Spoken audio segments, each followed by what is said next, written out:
Right now at noon, Kansas lawmakers are looking to protect agriculture workers from animal rights activists.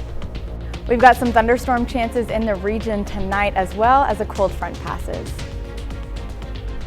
And students in Carl Junction will soon have a new resource to help gain a real-world experience in agriculture. The 4 states' most watched news starts now. A tractor-trailer grain hauler folds in Jasper County and blocks a roadway. This is KOAM News at noon. I'm Elise Noe. It happened around 7:15 a.m. this morning, obstructing Chapel Road and a Driftwood Lane, leading to a response from Jasper County E911. According to officials, a vehicle swerved into the truck's lane, causing the trailer driver to swerve off the road. The collapse resulted in a spilled corn on the road, and the USDA has been contacted regarding the 53,000 pounds of corn for livestock. There are no reported injuries.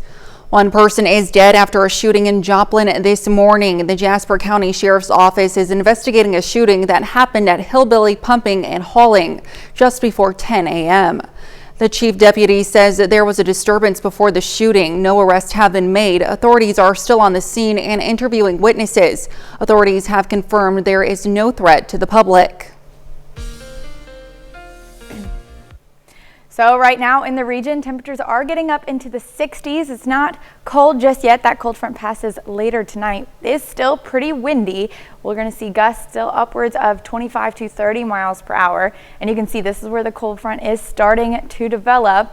Starts to move in a little bit later tonight. We've had some rain already through the region. However, it is making its way off to the east, but we've had some pretty hefty rain amounts. Right now, just about 1/10 of an inch to about 1/2 of an inch across the region. Now, we do have a level 1 out of 5 severe storm risk, mostly for our northern counties, as this cold front does pass around 5 p.m. to 10 p.m. is when we can expect to see those thunderstorms develop. Not too severe, staying just below the severe limits. However, we could see high winds, heavy rain, and some small hail chances as well. And I'll have all those details for you up next. All right, thanks, Lindsay. Well, the state of Missouri is exceeding the federal limit of how long it takes to review Medicaid applications. February was the 3rd straight month exceeding the limit. The median time it took Missouri Social Services Department to process Medicaid applications for low-income Missourians in February was 77 days. That means half of the applications processed in February had been pending for at least 2.5 months. According to federal law, those applications need to be processed in 45 days. The Kansas legislature is unlikely to pass a Medicaid expansion this term as the Republican-led House halted a bill with strong support from residents. The House discussed the bill for one day after 900 people provided testimony and dozens of rallies were held statewide in support of it. The House committee that heard the bill voted to halt it by a vote of 12 to 5, falling along party lines. Governor Laura Kelly, who has spent months rallying across the state for expansion, called the move disappointing. Kansas lawmakers are trying to add more protections to shield agriculture workers from animal rights activists. A bill in the House would make it illegal to enter an animal facility or field crop production area without permission of the owner, or to knowingly make false statements on an employment application to gain access to those places. This push stems from incidents of activists attempting to secretly film suspected abuse of animals. The new bill would also clear up constitutional concerns raised by a federal court about Kansas's current protections for the ag industry.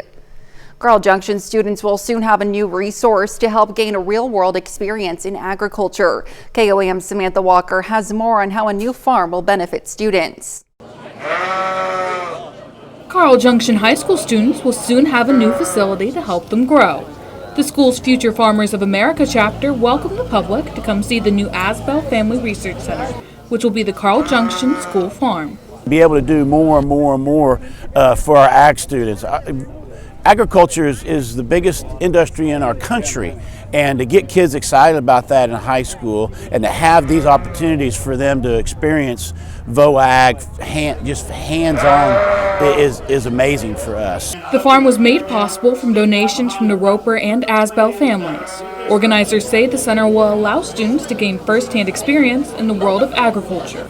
The goal is to be able to take enhancements so that we're teaching in the classroom in agriculture and be able to apply them to a real world setting. So being able to be hands-on with an animal and be able to feed that animal and having those responsibilities. For students, it's an opportunity to continue following their passion. It makes me so excited to learn and teach other people about the future generations and how to help them. That's what I'm about.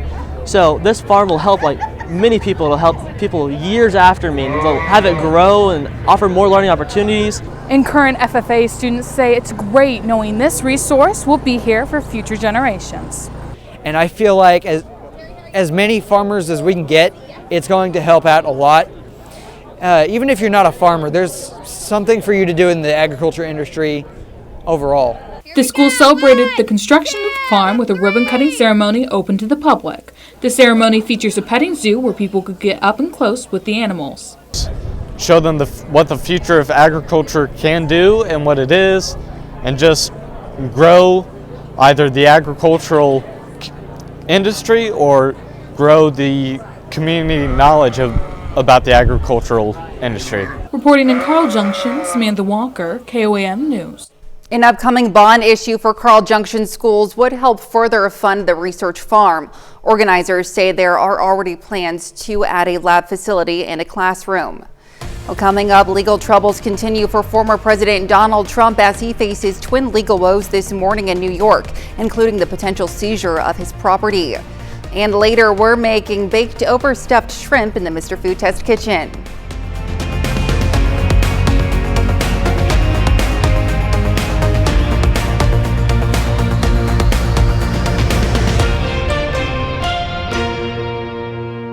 Former President Donald Trump has twin legal woes playing out today in New York courts today. One is connected to hush money payments made to a former adult film star, but the other gives him a bit of reprieve in the bond amount and its due date. CBS's Jared Hill has more from outside the court. Former President Donald Trump appeared in New York County Criminal Court Monday morning in connection to hush money payments made to former adult film star Stormy Daniels. This is a witch hunt, it's a hoax. Trump has pleaded not guilty to 34 counts of falsifying business records as part of a cover-up scheme for payments to Daniels and others. Jury selection, set to begin today, was delayed due to new records produced in the case. Trump's attorneys want to push back the trial even further. A conviction in this case wouldn't prevent Trump from running for or being elected president, but another judgment could threaten to ruin his image as a successful businessman. Today was due day for a nearly $500 million bond covering a civil judgment that found Trump inflated the value of his properties and his net worth in order to secure favorable loans. But this morning, an appeals court judge granted a stay, giving Trump 10 days to pay a reduced bond of $175 million. The Attorney General had said she was ready to act if bond wasn't posted. We will ask the judge to seize his assets. Trump posted on social media without proof that he has nearly $500 million in cash, but said it's money he intended to use in his presidential campaign. Jared Hill, CBS News, New York.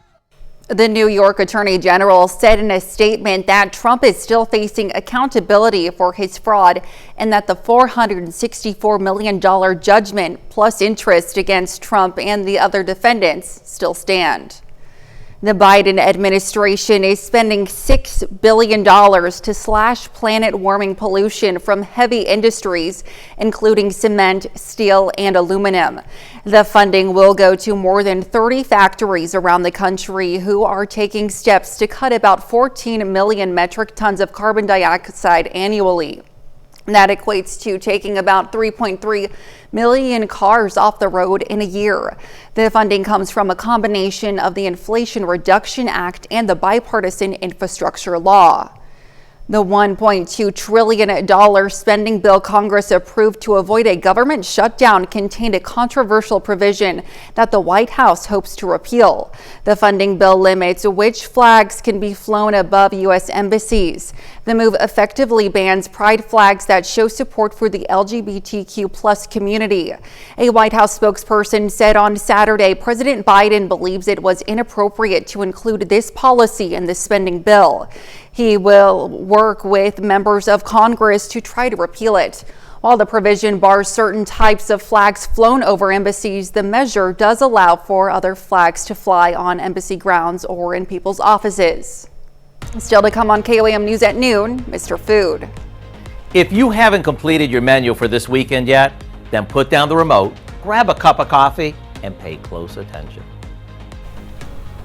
And we've got some thunderstorm chances in the forecast as a cold front brings a significant drop in temperatures. I'll have all those details after the break. Another dreary day here. We do have some thunderstorm chances going on tonight as a cold front starts to pass our region. We can take a look outside. This is the shot for Joplin, downtown Joplin. The camera is shaking pretty hard because we've got some pretty fast wind gusts in the area, about 25 to 30 miles per hour, so not as fast as it was overnight and still overcast conditions. We've had some heavy rainfall already, mostly in our southeastern counties, but that is starting to shift out of our region. Still pretty overcast conditions in the region, and we do see thunderstorm chances pop back up tonight as a cold front starts to pass through our counties. Now this is coming in around 5 p.m. to 10 p.m. across the region, but most likely hit Joplin and the central counties around 8 p.m. After that, temperatures drop pretty significantly, and we'll take a closer look at what we can expect. Right around 5 p.m., starting to make its way in those central counties. It's going to continue on. It's not long-lived, pretty short, but not severe either. We could see some small hail, fast winds, heavy rain associated with this, and isolated thunderstorms. It's starting to make its way off, and we can see these temperatures drop. So it's in 46 in Springfield by 10:30 tonight and 19 in Wichita, right behind this cold front. So dropping these temperatures pretty significantly. We may see some snow flurries in our northern counties. Not much snow accumulation, but it will still get pretty cold, and temperatures do drop below freezing, and that is something to be concerned about for your morning commute tomorrow with all this rain accumulation. Now it's a level 1 out of 5 thunderstorm risk. Not too severe. We do see heavy rainfall, wind, and small hail as the main threats with this thunderstorms, but no tornado threats with this, just pretty heavy rain, wind, and we'll see about half an inch, 1/10 of an inch for most of our counties, especially in the central counties and off to the east. But main threat for tomorrow will be these drop in temperatures. Our highs only getting up to about 47 degrees. Bitterly cold wind chills down in the low 20s across the region, and that's sticking around all day long. Maybe getting up to feeling like it's in the mid 20s, but it's going to be pretty cold, and our overnight low dropping down to about 30, 31 degrees. So it could still freeze everything that has fallen on the ground. Now, around 9 p.m., that's when we start to see the cold front make its way in. You can see these temperatures drop pretty significantly. This is what the wind chill values will be like because it still will be pretty breezy.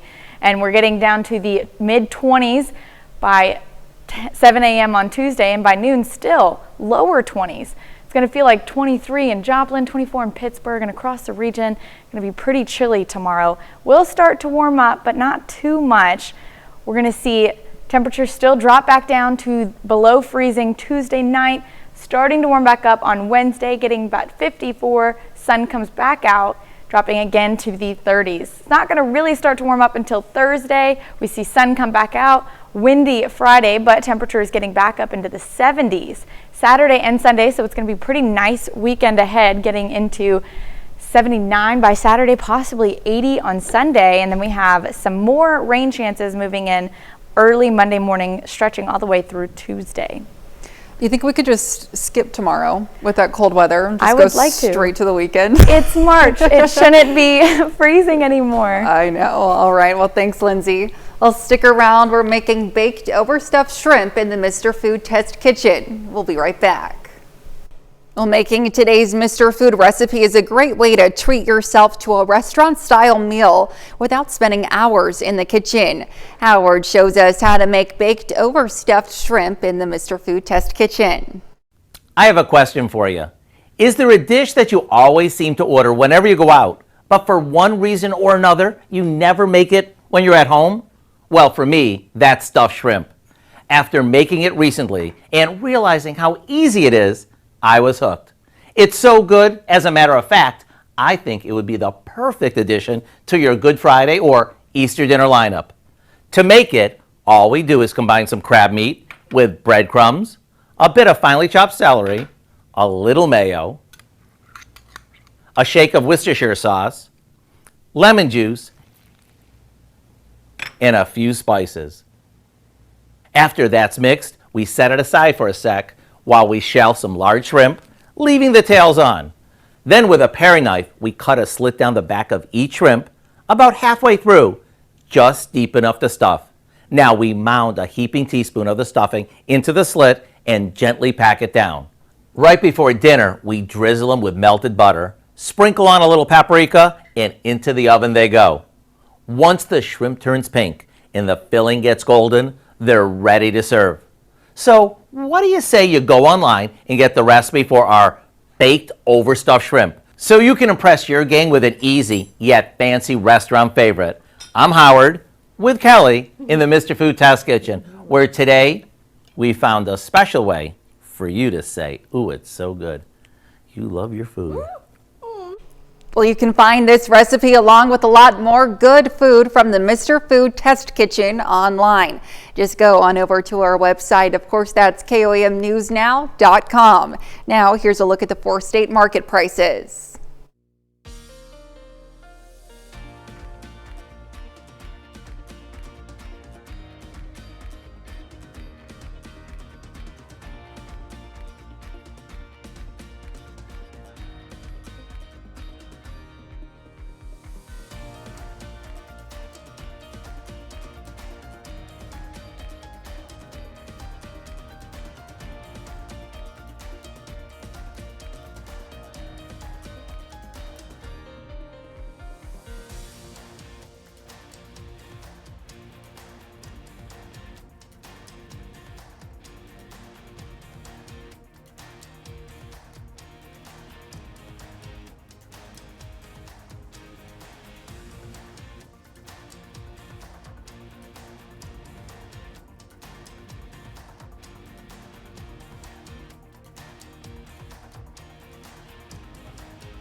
Well, we've got some scattered thunderstorms tonight, and that's going to continue on dropping those temperatures down pretty drastically as we move into Tuesday with wind chill values in the lower 20s. It'll start to warm up by this weekend, and then we have more rain chances rolling in next Monday.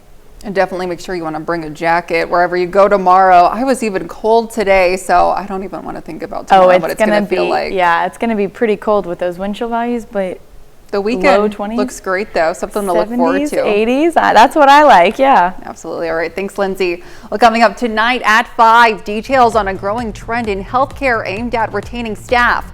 We'll learn how virtual nursing is helping to reduce burnout and turnover. Plus, Saving Ribbon Road, we'll have an update on the plan to save a piece of the historical Route 66 in Miami, Oklahoma. And Missouri Southern hosts a first drop-in dedication for its new on-campus skate ramp. Join us for those stories and a whole lot more on KOAM News at 5.